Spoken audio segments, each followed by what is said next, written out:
നമസ്കാരം, പ്രവാസി മലയാളിയിലേക്ക് സ്വാഗതം. കൊറോണ വ്യാപനം മൂലം ലോകം മുഴുവനും വീടിനുള്ളിലായപ്പോൾ കുതിച്ചുയർന്നത് ഓൺലൈൻ സേവനങ്ങളായിരുന്നു. ഗൾഫ് മേഖലയും അത്തരത്തിൽ മിന്നും നേട്ടമാണ് കരസ്ഥമാക്കിയത്. ഇത്തരത്തിൽ സൗദിയിലെ ആയിരക്കണക്കിന് റീറ്റെയിൽ ഔട്ട്ലെറ്റുകളെ ഓൺലൈൻ വഴിയിലേക്ക് തിരിച്ചുവിടുകയുണ്ടായി. അതോടൊപ്പം ഡിജിറ്റൽ പേയ്മെന്റ് രീതികളിലേക്കും അവ മാറുകയും ചെയ്തു. കോവിഡ് വ്യാപനം രൂക്ഷമായ കഴിഞ്ഞ 9 മാസത്തിനിടയിൽ മാത്രം രാജ്യത്ത് 36,447 ഈ ഷോപ്പുകളാണ് നിലവിൽ വന്നതെന്ന് സൗദി വാണിജ്യമന്ത്രി മാജിദ് ബിൻ അബ്ദുള്ള അൽ കസബി വ്യക്തമാക്കുകയുണ്ടായി. കഴിഞ്ഞ വർഷത്തേക്കാൾ 171% വളർച്ചയാണ് ഈ രംഗത്ത് ഉണ്ടായിരിക്കുന്നത്. ഏറ്റവും കൂടുതൽ പ്രതിസന്ധി നേരിടേണ്ടി വന്ന ഭക്ഷണ പാനീയ സ്ഥാപനങ്ങളിൽ പലതും തങ്ങളുടെ ഔട്ട്ലെറ്റുകൾ അടച്ചുപൂട്ടി ഹോം ഡെലിവറി സംവിധാനത്തിലേക്കും ഡിജിറ്റൽ പേയ്മെന്റിലേക്കും തിരിഞ്ഞതായും അദ്ദേഹം പറഞ്ഞു.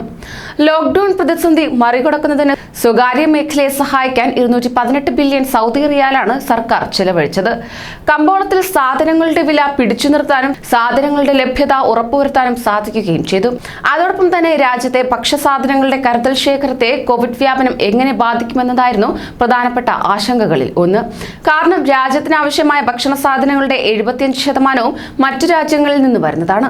കോവിഡ് കാരണം ആവശ്യത്തിന് സാധനങ്ങൾ കയറ്റിയയക്കാൻ ബന്ധപ്പെട്ട രാജ്യങ്ങൾക്ക് കഴിയാതെ വന്നാൽ അത് വലിയ പ്രതിസന്ധിക്ക് ഇടവരുത്തുമായിരുന്നു.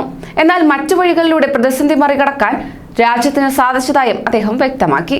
കോവിഡ് കാലത്ത് രാജ്യത്തെ വ്യാപാര സ്ഥാപനങ്ങൾ അമിതവില ഈടാക്കുന്നില്ലെന്ന് ഉറപ്പുവരുത്താൻ 3.7 ലക്ഷം പരിശോധനകൾ നടത്തുകയും 5000-ലേറെ സ്ഥാപനങ്ങൾക്ക് പിഴ ചുമത്തുകയും ചെയ്തതായും അദ്ദേഹം വ്യക്തമാക്കി. കൂടുതൽ പ്രവാസി വാർത്തകൾക്കായി ഈ ചാനൽ സബ്സ്ക്രൈബ് ചെയ്യൂ.